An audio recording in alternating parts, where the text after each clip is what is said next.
நாம உடம்ப ஏத்தி மஸ்குலரா இருக்கணும்னா பீஃப், சிக்கன், மட்டன்னு சாப்பிடணும். சில பேர்லாம் புரோட்டீன் பவுடர், கிரியாட்டின் அப்படி இப்படின்னு லொட்டு லொசுங்கன்லாம் யூஸ் பண்ணுவாங்க.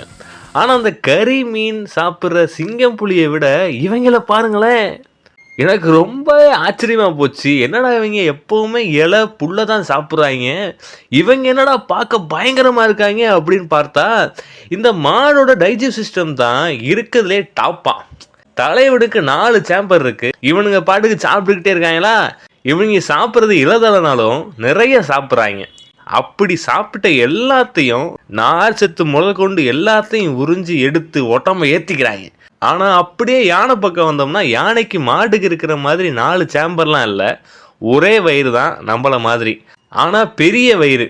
அதுக்கு ஏத்த மாதிரி அதோட டைஜஸ்டிவ் என்சைம்ஸ் எல்லாம் ரொம்ப நிறையவே இருக்கு.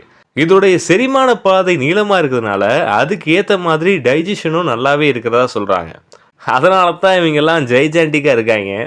அருமைல நெக்ஸ்ட் மீட் பண்ணுவோம்.